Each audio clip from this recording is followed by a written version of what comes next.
Kita teruja tengok dia orang fight, tengok dia orang explore tempat-tempat baru, peralatan yang dia orang guna.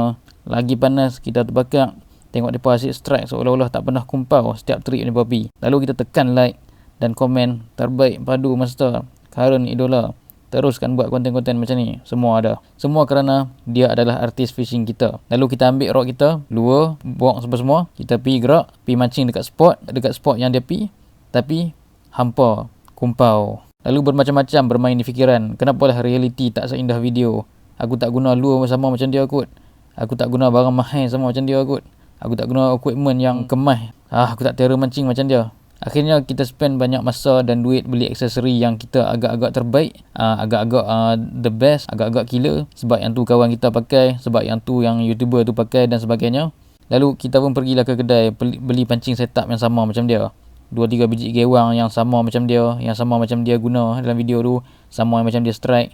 Dan pergi balik, kita start cast dengan penuh yakin. Tetapi hampa juga. Ayat yang sama berulang. Aku tak terror macam idola aku. Ya, ada waktu dia orang buat tutorial, cara-cara nak gayakan lure, nak gayakan SP dan sebagainya. Tapi satu benda yang kita tak tahu pasal kebanyakan tutorials yang orang buat dalam YouTube ni adalah orang tak ajak bila kena buat macam tu, bila kena buat macam ni. Orang tak ajak pasal bila. Orang banyak ajak pasal macam mana, ke arah spesifik. Tapi bila nak apply macam tu, ini masih kekal rahsia dan masih kekal subjektif. Kebanyakan video-video YouTuber berlega dalam perkara apa dan macam mana. Tapi sangat kurang perbincangan bila. Maka ini adalah 5 perkara ataupun rahsia yang kebanyakan YouTubers takkan bagi tahu hampa. 1. Spot memancing. Ya, ini adalah sangat terang dan jelas, malah menjadi isu dalam sesama pemancing. Seseorang YouTuber akan selalu ke satu-satu pot dan rajin strike. Lalu dia rahsiakan pot tu. Malah dia tak mentionkan nama satu-satu tempat tu di dalam video tu. Habis-habis pun dia akan habaq daerah sekian-sekian-sekian. Maka pertanyaan demi pertanyaan dalam orang-orang komen satu-satu video tu, pot mana ni master? Macam kenal ni. Ni sungai kat Perda tu kan. Ni sungai kat sekian-sekian tu kan. Biasanya kalau hampa tanya lure apa dia pakai, tali apa yang dia pakai, boleh lah dia jawab suam-suam sepatah dua. Tapi kalau dekat komen hampa tanya pasal pot, biasanya tak akan dilayan komen-komen macam ni. Malah semua komen-komen yang berbentuk tanya pasal pot apa semua ni, dia biarkan tanpa dijawab. Ini barangkali akan create more engagement untuk satu-satu video mereka. Orang akan tertanya-tanya. Mata hampa pasti akan tengok keliling dalam video tu. Ni pot mana ni? Ni pokok tu, ni pokok ni ada sekian-sekian. Dia punya jalan ni macam kenal ya. Dan perbuatan hampa tu sendiri sebenarnya akan create audience retention untuk satu-satu video mereka. Ya, dia orang ada hak untuk rahsiakan satu-satu pot. Ini untuk mengelakkan satu-satu pot tu diceroboh, diserbu oleh pemancing yang tak tahu etika memancing. Silap-silap bawa jala lah, pukat lah sekian.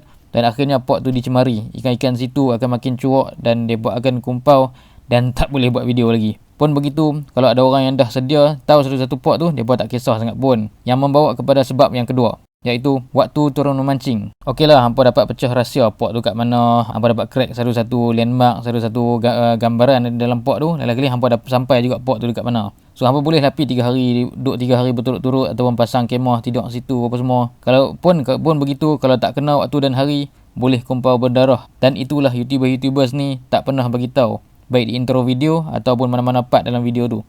Waktu ayat pasang ke, waktu ayat surut ke, tak dinafikan berkali-kali trip juga dia orang nak buat video tapi kumpau. Tapi trip yang berjaya, dia orang takkan bagi tahu exactly waktu-waktu tersebut. Waktu surut yang macam mana ikan aktif, waktu pasang macam mana yang dia aktif, kondisi ayak macam mana dan hari apa sekian, apps apa yang dia pakai dan macam mana dia guna apps tu untuk mengetahui waktu-waktu sekian, tarikh berapa yang berlaku senario macam ni, tarikh berapa yang berlaku senario macam ni, baik untuk ayak tawak maupun ayak masin. Dan paling penting, pukul berapa dan hari apa dia dapat strike satu-satu tu. Dan benda-benda ni tak boleh dapat sembarangan. Dan tengok video kawan ni, tengok video mamak tu, semua ni hanya dapat dengan pengalaman beberapa lama mancing dan pengalaman daripada otai-otai lama, berapa banyak rekod ikan yang hampa strike, bermula dari pot-pot kawasan hampa dan apply kepada tempat-tempat lain. Benda ni akan membuka pengalaman hampa dan hampa akan develop sendiri. Jenis-jenis macam ni yang YouTubers fishing ni takkan bagi tahu hampa sebab secara detail lain orang, lain jenis. Dan YouTubers ni mereka sibuk dengan benda yang paling penting untuk dibuat, iaitu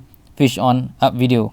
3. Lure atau gewang yang sesuai. Pernah tak hampa cuba satu-satu gewang yang hampa tengok dari satu-satu video YouTube, hampa apply kat tempat lain yang hampa selalu pi, tapi tak menjadi?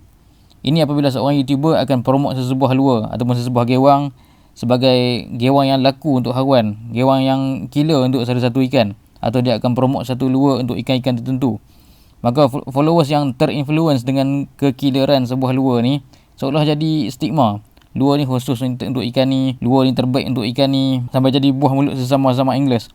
Maka ada masa kita akan tanya YouTuber ni, "Tuan, pasal apa saya pakai tak jadi ya?" Maka biasanya YouTuber ni akan bagi sepatah dua jawapan yang agak umum, tapi kebanyakan masanya kita kena korek sendiri pasal apa.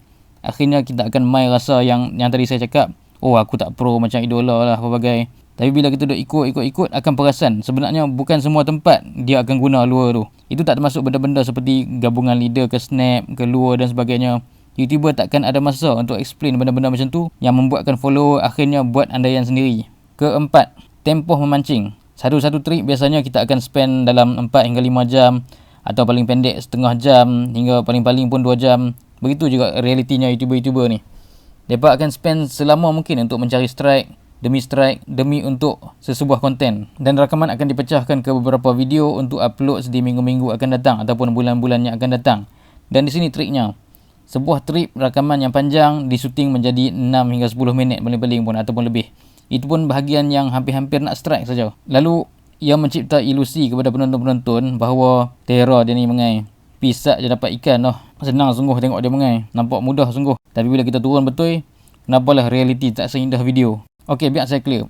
Memang tak logik dan agak gila untuk letak video raw 2-3 jam memancing, melainkan ada tujuan tertentu ataupun peminat minta dan sebagainya. Tapi cuba create satu trend, terutamanya bagi hampa yang baru nak create YouTube fishing di luar sana. Cuba bagi sikit clue memancing daripada pukul berapa sampai pukul berapa. Contoh 4.30 petang sampai 7 petang, iaitu boleh dikatakan antara ikan yang galak awak tu.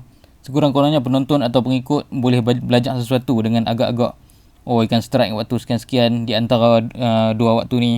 Dan ini akan menjadikan followers lebih hargai kita punya konten dan jadi pemancing sebagus YouTubers ni.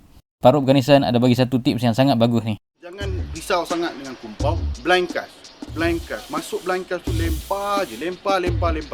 Bila dah dapat strike tu, register dalam otak. Kat tempat ni aku dapat strike. Akhirnya kewujudan YouTube channel fishing ni sangat memeriahkan dunia memancing, dan positifnya ia mewujudkan free marketing untuk brand lokal mancing, terutamanya brand-brand yang baru nak naik, brand-brand lokal yang baru nak naik maupun yang import. Paling penting sekali, free marketing juga untuk kedai-kedai pancing di satu-satu lokaliti daerah kita.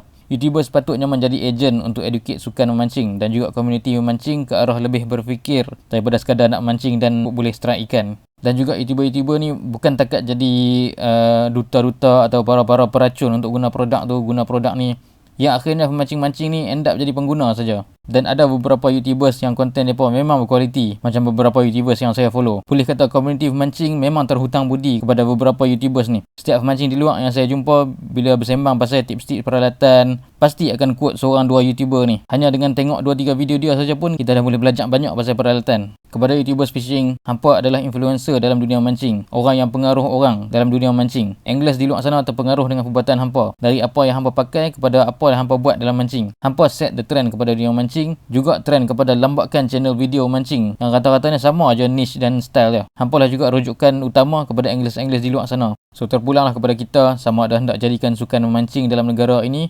lebih ada arah tuju ataupun teruskan menghibur seperti Gary Vee pernah cakap. Are you putting out entertainment or are you putting out education? Because 90% of people are putting out selfish content. Terima kasih. Tengok video-video lain sama dan subscribe.